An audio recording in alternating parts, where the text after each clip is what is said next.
এখন এমনি তো হাঁটতে সমস্যা হয় না? হাঁটেন তো দেখি। আগে কি নিচে বসতে পারতেন আমাদের এখানে আসার আগে? না না। এখন বসতে পারেন? হ্যাঁ হ্যাঁ। আসেন তো এখানে দেখি, বসেন তো, বসেন, এমনি বসেন। হ্যাঁ, এখন বসেন। দর্শক, আমাদের এই রুগী 1 বছর 2 মাস আগে আমাদের এই ডিপিআরসি থেকে চিকিৎসা নিয়ে গিয়েছিল। ইয়াং রুগী, 23 ইয়ার্স ওল্ড, সিনথিয়া, আমাদের ময়মনসিংহ জেলার রুগী, এবং ওনার হাজব্যান্ড সাথে আছেন। উনি একজন গৃহিণী, পারিবারিক কাজ করতে হয়। ওনার ডান হিপ জয়েন্ট এবং বাম দুইটাতেই, ডানটাতে বেশি ছিল আর্থ্রাইটিস বা ক্ষয় রোগ, আমরা অনেক সময় এভিএন বলি, অ্যাভাস্কুলার নেক্রোসিস। তখন উনি সুস্থ হয়ে যখন চলে যায়, আমরা ওনার কোনো রিভিউ নিতে পারি নাই। আজকে 1 বছর 2 মাস, মানে 14 মাস পরে উনি আসছে ফলো আপে। ওনার সাথে আমরা কথা বলি, আমরা এইভাবেই চিকিৎসা দিই, চেষ্টা করি আপনাদেরকে জানাতে কিভাবে রুগীদের কি হয়। ধরেন এই 14 মাসের রুগী কী অবস্থা আছে, কি অবস্থা ছিল, আমি রুগীর মুখে শুনি, তাতে আপনাদের বুঝতে সহজ হবে। আমরা ডিপিআরসিতে যে চিকিৎসাটা করি, এটা একটা সমন্বিত চিকিৎসা ব্যবস্থা। এটা মাল্টিডিসিপ্লিনারি টিম অ্যাপ্রোচ, বিভিন্ন চিকিৎসক বিশেষজ্ঞরা একসাথে আমরা এখানে কাজ করি, বিভিন্ন ডিপার্টমেন্ট। আমরা এখানে যেই চিকিৎসাগুলো দেই, এটা সমন্বিত চিকিৎসা। এখানে বিভিন্ন ওষুধ দেওয়া হয়, বিভিন্ন মেশিনে চিকিৎসা দেওয়া হয়, বিভিন্ন ব্যায়াম দেওয়া হয়। প্রতিটা রোগী আলাদা, প্রতিটা রোগ আলাদা, এভিএনের প্রতিটা রোগের চিকিৎসা আলাদা। অনেকে মনে করে আমরা এখানে থেরাপি দেই। আমাদের এই কথা শুনে বিভিন্ন জায়গায় থেরাপি সেন্টারে গিয়ে থেরাপি দিয়ে রোগীর ধ্বংস হয়ে আমাদের কাছে আসে, এটা করা যাবে না। যেখানে যে চিকিৎসা করবেন, নামকরা হাসপাতালে যাবেন, বড় সেন্টারে যাবেন, সেখানে একজন ডাক্তারের তত্ত্বাবধানে ওনার সরাসরি সুপারভিশনে আপনাকে চিকিৎসাটা নিতে হবে। এখন সিনথিয়া, বলেন তো, আমাদের এখানে আপনি আসছিলেন 23/9/2024 সম্ভবত, ঠিক না? প্রথম, হ্যাঁ, বলেন।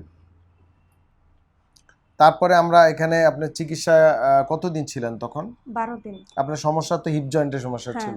কি কষ্ট হইতো তখন? হাঁটতে কষ্ট হতো। আর হাঁটতে পারতাম না, ব্যথা লাগতো অনেক। আমাদের এখানে 12 দিন থাকার পর তখন কি ভালো হয়ে গেছিলেন? হ্যাঁ হ্যাঁ। তারপরে কি হলো, বাড়িতে গিয়ে 1 বছর ভালো ছিলেন? হ্যাঁ। 1 বছর উপর হয়েছে, ঠিক না? হ্যাঁ হ্যাঁ। বছর ভালোই ছিল। এখন যে ধানের কাজ করছে তো, ধানে হেভি কাজ আমি না করি বাড়িতে ধানের কাজ করাতে একটু ব্যথা আসছে। হ্যাঁ। এখন এমনি তো হাঁটতে সমস্যা হয় না? না। হাঁটেন তো দেখি। আগে কি নিচে বসতে পারতেন আমাদের এখানে আসার আগে? না না। এখন বসতে পারেন? হ্যাঁ হ্যাঁ। আসেন তো এখানে দেখি, বসেন তো, বসেন, এমনি বসেন। হ্যাঁ, এখন বসেন। মাশাআল্লাহ, উঠেন। আগে তো এরকম বসতে পারতেন না। না না। আসেন।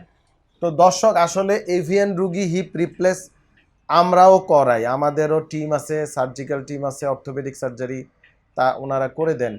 কিন্তু বয়স যদি 50 বা উপরে না হয়, আমরা সাধারণত করি না। আমরা চাই, চেষ্টা করি, দেখেন ইয়াং রুগী, তার একটা জীবন আছে। এখন হিপ রিপ্লেস করে ফেললে সে নিচে বসতে পারতো না, অনেক ক্ষেত্রে রেস্ট্রিকশন থাকে। তারপরে যে ভারী কাজ করছে, দেখেন ভারী কাজ করাতে একটু ব্যথা আসছে, কিন্তু রুগী আগের মতো খারাপ হয়নি। ব্যথা আসবেই, আমি চিকিৎসক, আমি ফেরেশতা না, আমারও ব্যথা হয়, আমার সকল চিকিৎসকের ব্যথা হয়, কমে বাড়ে। বাট আমরা জানি ব্যথা হলে কী করতে হবে, রুগীরা জানেন না, আপনারা জানেন না। আমরা রুগী এখন আলহামদুলিল্লাহ অনেক ভালো আছে। আমরা আজকে ফলো আপে আসছে, আজকে আমাদের এখানে একটা ট্রিটমেন্ট দিয়ে দিব। অনেকে মনে করে থেরাপি দেই, থেরাপি পৃথিবীতে কোটি কোটি টাইপের, লক্ষ লক্ষ টাইপের, এক একটা এক এক রকম, নাকি?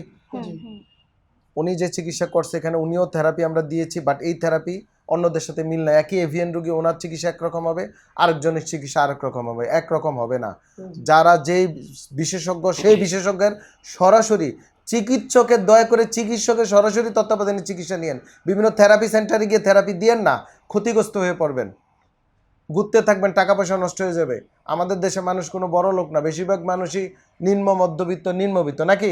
দেখেন, ওনারা যদি প্রতারিত হইতো, আজকে জীবনটা কি অবস্থা হইতো। উনি তো সংসার করতেছে, সবই করতেছে, ধানও নেয়। ময়মনসিংহ ধান না দিলে আমরা ধান খাবো কই থেকে? সব কেন আমরা ডাক্তারি করবো আর ঢাকা শহরে থাকবো, নাকি? অটো দিয়া ভরে গেছে ঢাকা শহর, ধান কাটার লোক নাই, কৃষক নাই, কিচ্ছু নাই। তাহলে খাবার খাবেন কই থেকে? বিদেশ থেকে কিনবেন? কাজ করতে হবে। আলহামদুলিল্লাহ আমাদের রুগী ভালো আছে, একটু নিয়ম কানুন মান্য চললে এগুলো অপারেশন সাধারণত লাগে না। তবে ফলাফে আসতে হয়। এই যে ওনারা আসছে, ফলাফে আসছে। ফলাফে না আসলে ওই যে আপনাদের অনেকে ধারণা যে একটা চিকিৎসা একবার কর্ম জীবনে একবারই ভালো, বা হার্টে রিং একবার পরাইলে আবার কথা না হলে আবার রিং পরান লাগে, আবার রিং পরান লাগে, এরপরে বাইপাস করা লাগে, বাইপাসের পরও রিং পরান লাগে, তারপরও ভালো নাইলে মরে যাওয়া লাগে। তো চিকিৎসা একটা 1 বছর তো শুয়েই থাকতে হবে। হ্যাঁ, অপারেশন করলে 1 বছর শুয়ে শুয়েই থাকতে হইব, তাই এমনি তো 1 বছর যাবে, তা আমরা তো 1 বছর সংসার চলতেছে, অসুবিধাটা কি নাকি?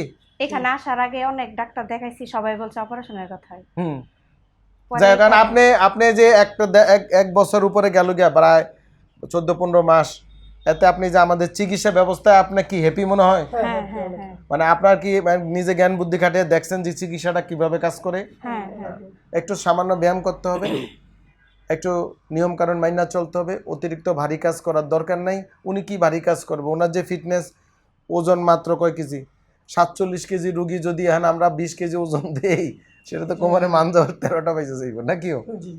তো সবাই ভালো থাকবেন, রুগীদের জন্য দোয়া করবেন, আমরা দোয়া করি যেন আল্লাহ পাক আপনাদের সবাইকে সুস্থ রাখে, সকল বিপদ আপদ মুক্ত থাকেন। আসসালামু আলাইকুম রহমতুল্লাহ বারকাত। ডিপিআরস লিমিটেড, আস্থা, বিশ্বাস ও নির্ভরতায় অবিচল।